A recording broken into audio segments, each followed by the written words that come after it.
Here with Johnny, a.k.a. All the Smoke Ortiz, man. What's good with you? What's poppin', man? You know, it's been a lot of talks going around that had to get cleared up. So. Oh, man, Johnny. All right, so on Millcity Boxing, shout out Millcity Boxing. I think it was yesterday. Shout out to Millcity, shout out to my guy George, Millcity Boxing. Sure. You had a legendary back and forth with Bernie the Boxer. I mean, Bernie the Clown.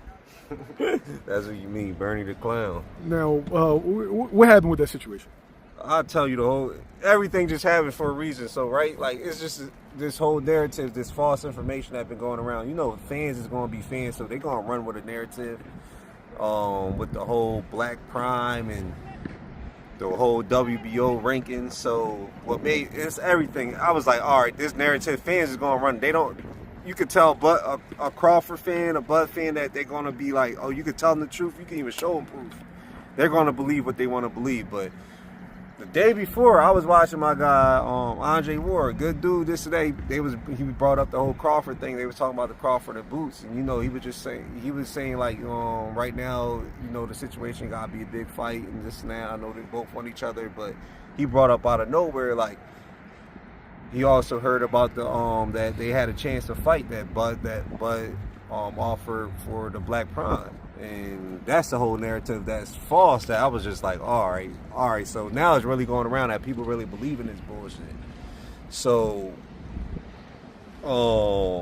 literally the next day, you know, I'm on YouTube. You know, I like to check out. You know, shout out to everybody doing anything. You know, the boxing. So my guy Millcity. YouTube pop up. It's notification that he's going on with Bernie. I was like, all right, this is the goofball I've been wanting for a minute. I've been wanting his ass for a minute. So, you know, cause he be telling all these bullshit lies and this whole narrative when it comes to Boots. So I was just like, all right, cool. Checking it in, and I even hit DM Mill like, yo, when it gun, make sure you put me on. So I'm just watching, you know, when it comes to Boots, he hating, saying all types of shit like, oh yeah, he don't show nothing, he don't got no style, I don't like to see him fight, just everything Boots when they bring it up. And I could tell they just getting irritated as a team, because when even Crawford, you could tell just the whole team just getting irritated when Boots' name coming up, because they always trying to down it, and right now is the pressure on. So finally, he lets me on, right? So, you know, I'm chilling. I come into it. The first thing I say is like, yeah, I finally, because you cap. And then he just like, what do you mean cap? Y'all just be saying shit. Then we went through it. And it's funny, the details. So the first narrative I went like, what's up with this Black Prime? Y'all got a narrative making it seem like Boots is ducking out this Black Prime. And it's funny how Zab Judah was on it.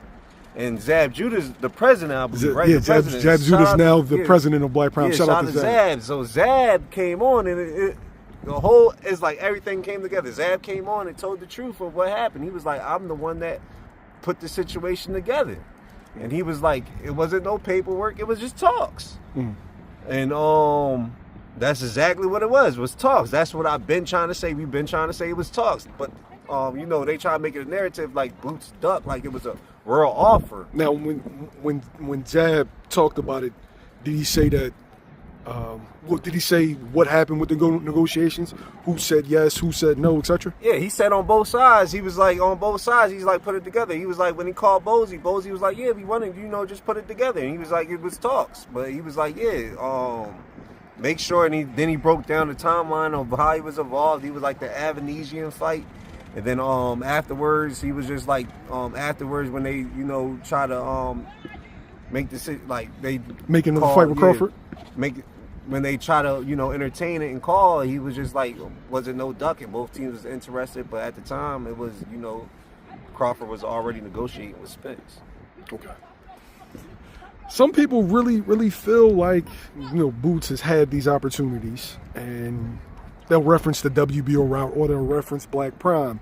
It's funny, I brought up, that's now the second. This is where it really got like Bernie the Clown was looking stupid. So we brought up, then I was like, what's up with these, y'all trying to say he jumping out these rankings, like the WBO rankings.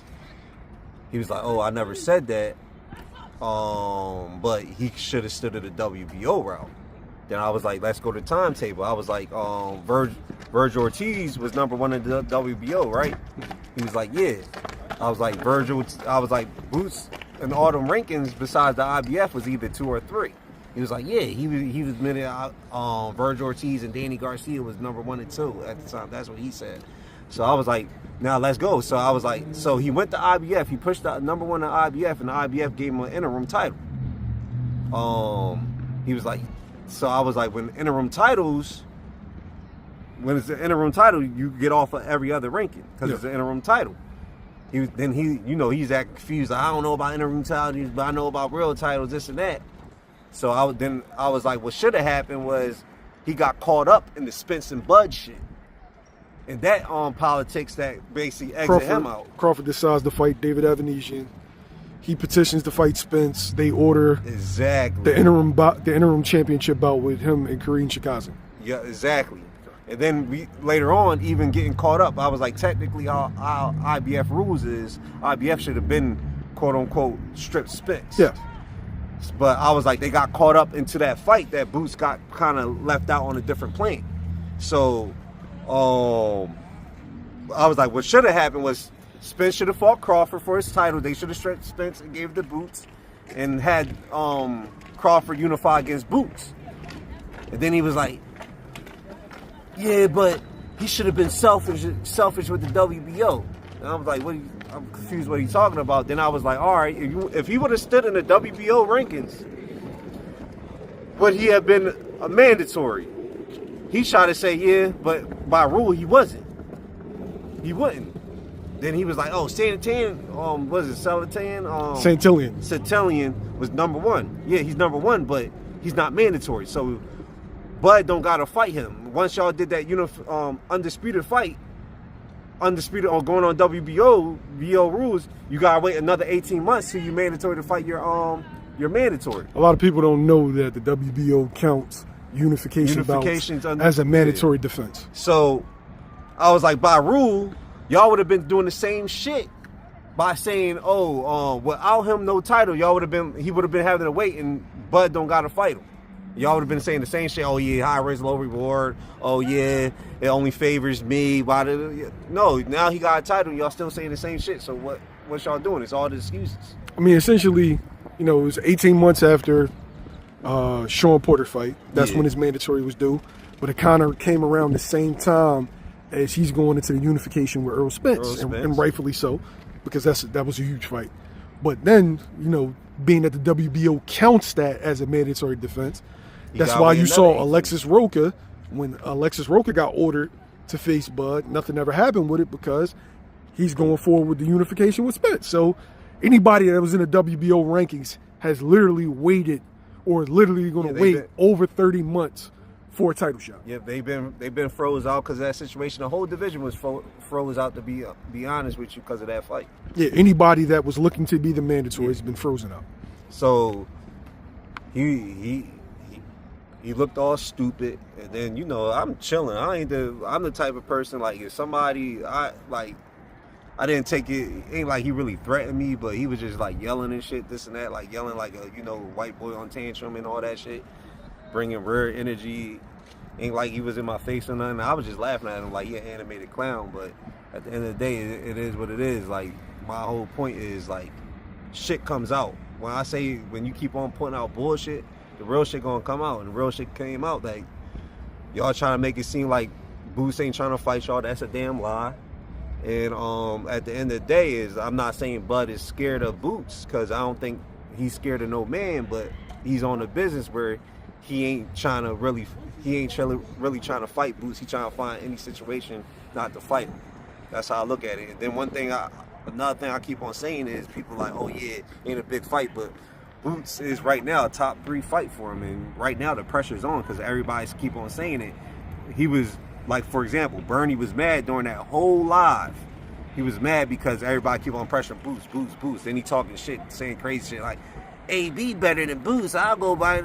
And I like AB. He'll go say Boots don't got no style. Oh, he tried to say the dumbest shit like Boots don't knock nobody out. like that's why I say the bull. That's why I say he's a goofy, a clown. So that's one thing I say. Real come out real. He was just hating. One thing about it, people think I'm a Bud hater. I actually like Bud as a fighter. I like him as a person. The fan base is just weird, this and that, and I'm not delusional. I actually a Bud fan. I said it plenty of times on your channel that I actually like Bud, but at the end of the day, I'm not gonna be no fan of or no delusion.